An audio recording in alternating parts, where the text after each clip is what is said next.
It is nighttime. The house finally got quiet, and your mind immediately got loud. You are lying there or sitting somewhere, and the list is already rebuilding itself. The thing you said wrong, the thing you forgot, the appointment, the conversation you need to have, the version of tomorrow you are already trying to manage before today is even done. If that is where you are right now, welcome. You found the right room. When you are truly being yourself, you are unstoppable. I'm going to show up as all of myself, even the parts that I'm not proud of.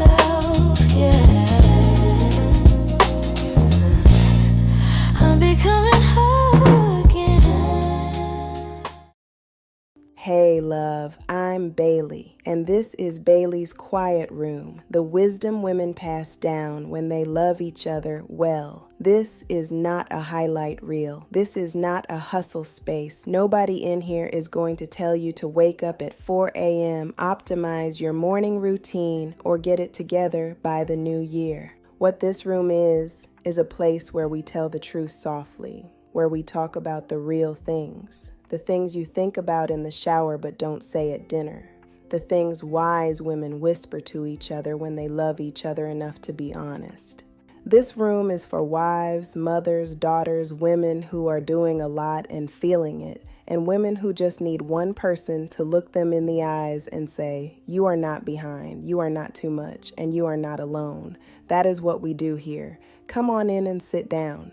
Now, I want to tell you how this room works. Sometimes I will be here alone with you, just us, because some conversations are like that. They need quiet and privacy and no audience, just two women and the truth. But sometimes I am going to bring someone in, because wisdom gets richer when more than one woman is in the room. I have sisters. I am the middle child, which means I have always lived in the in-between. Old enough to understand, young enough to still be figuring it out, and permanently elected as the one who has to hold both sides of every conversation together. If you are a middle child, or if you know one, you understand completely. My sisters will be in this room because there is a kind of honesty that only happens between women who grew up in the same house, ate at the same table, and survived the same things. That kind of honesty belongs here.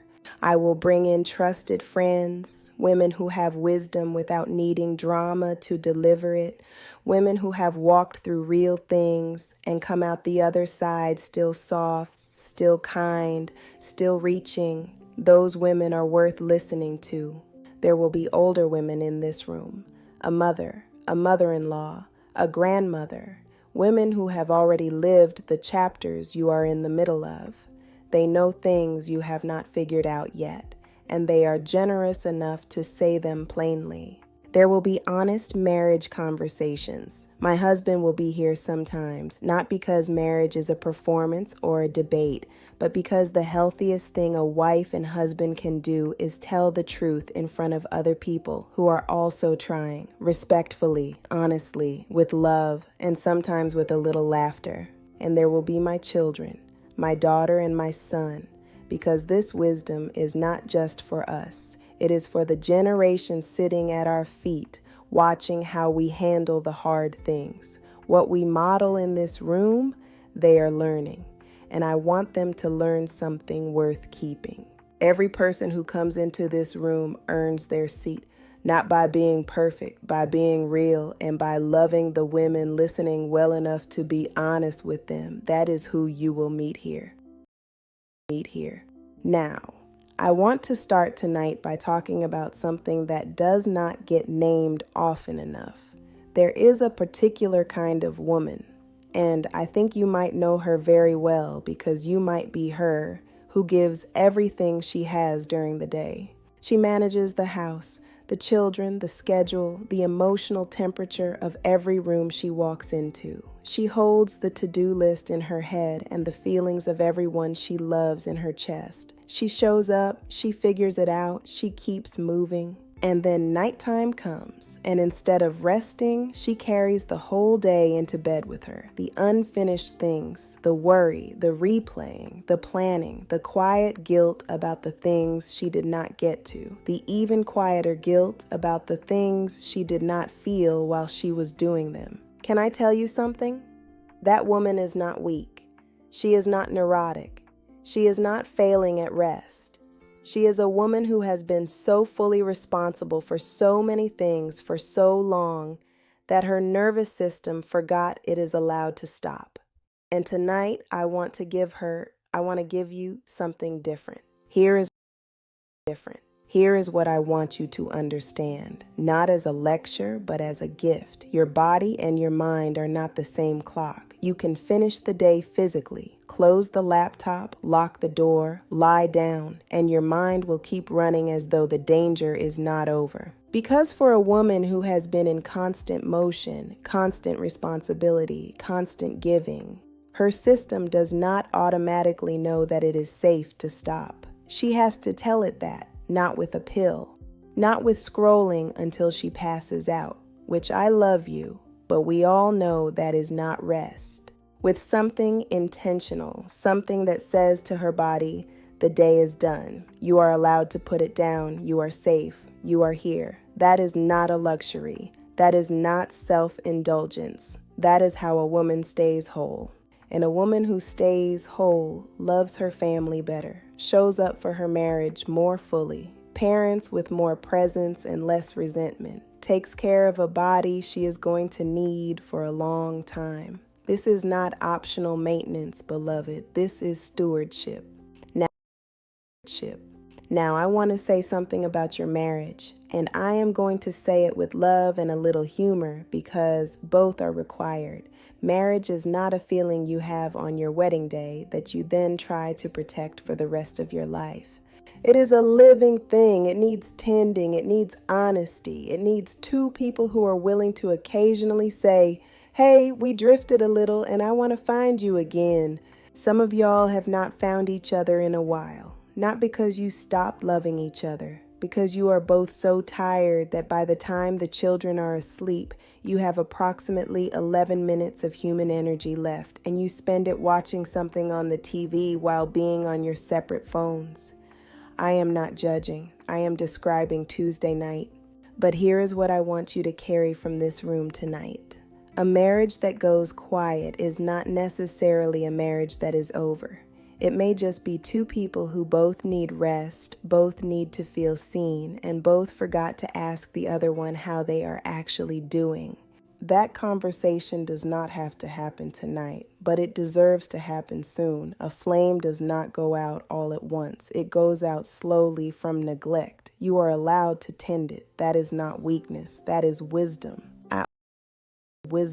I also want to say something about your body because I think women, especially women who are giving so much to everyone else, can go years without stopping to realize that the body carrying all of that love and labor also needs care. Not just beauty care, not just gym culture, real care. Moving your body so your joints do not scream at you at 50. Drinking the water, sleeping with enough intention that you are actually recovering. Eating something that was not scraped from a child's plate while standing over the sink. You know who you are. Here is why I bring this up on a show about emotional wellness. You cannot pour from an empty body any more than you can pour from an empty spirit. They are connected. When your body is depleted, your emotions are louder and harder to manage. When your nervous system is chronically stressed, your body shows it.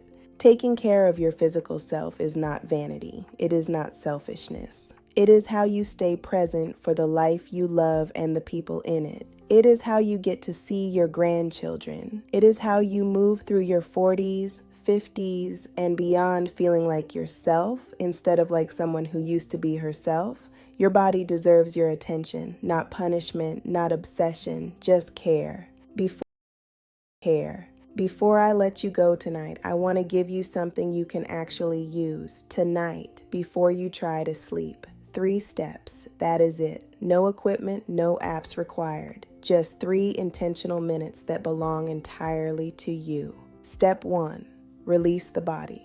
Before you get into bed, find one quiet moment, even 30 seconds, and do this. Unclench your jaw, drop your shoulders, take one slow breath in through your nose and let it go through your mouth. You have been tense since probably 9 in the morning. Let it go on purpose.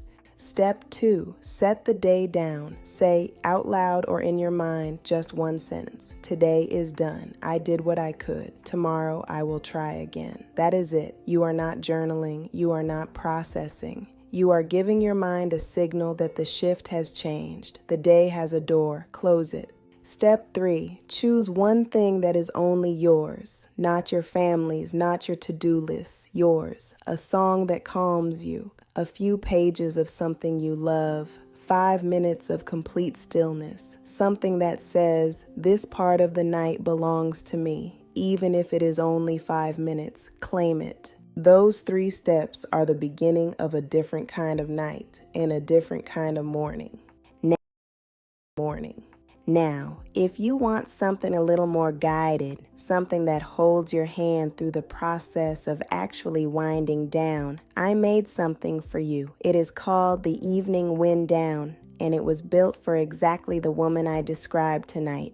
The one whose mind runs hard when the house gets quiet. The one who deserves a gentle, intentional close to her day. It is not a course. It is not homework. It is a soft place to land at the end of the day. Something that walks with you through releasing the tension, settling your thoughts, and arriving at sleep as yourself, instead of as the accumulation of everything you carried. The link is in the description below. It is there when you are ready, not a pressure, just an open door. And I want to tell you something else, something I have been sitting with for a while.